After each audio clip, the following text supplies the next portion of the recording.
তবে বেশি পাত্তা দিই না। আচ্ছা, আপনার উপন্যাসের একটি জনপ্রিয় চরিত্র হিমু, এটা কি নিছক কাল্পনিক নাকি এর ভেতর আপনি কোনো পরিচিত কাউকে তুলে ধরেছেন? না, হিমুতে আমি পরিচিত কাউকে আসলে তুলে ধরি নাই। যে হিমু আমি লিখি ওই হিমু হওয়া খুবই একটা জটিল ব্যাপার তো বটেই।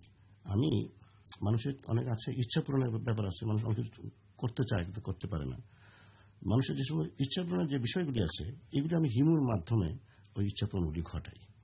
যে কারণে আমার ধারণা পাঠকরা এত পছন্দ করে, এরা হইতে চায়, এরা করতে চায়, এরা চায় প্রত্যেকেই যে আমার ভিতরে আধ্যাত্মিক ক্ষমতা থাকবে, আমি মানুষের ভূত ভবিষ্যৎ বলে দিতে পারবো।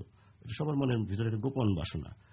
ওদের গোপন বাসনা থেকে আমি পথে ঘাটে হেঁটে বেড়াবো, কেউ আমাকে কিছু বলবে না, আমাকে কোনো চাকরি করতে হবে না, কোনো কিছুই করতে হবে না, আমার জীবন চলবে জীবনের মতো।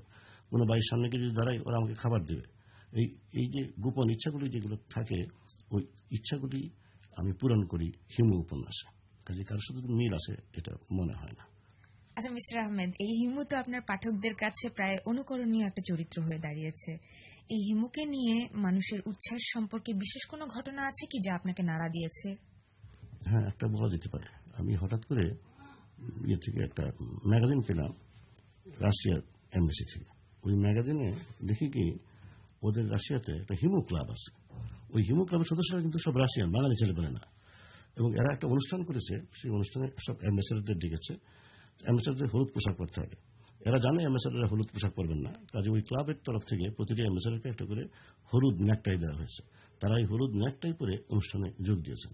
এটা শুনে বইয়ের লেখাতে পড়ে আমি খুবই একটা ধাক্কার মতো খেয়েছিলাম। আরেকবার ধাক্কা খেয়েছি জার্মানিতে, বুঝছো, জার্মানিতে গিয়েছিলাম আমি ফ্র্যাঙ্কফুর্ট বই মেলায়।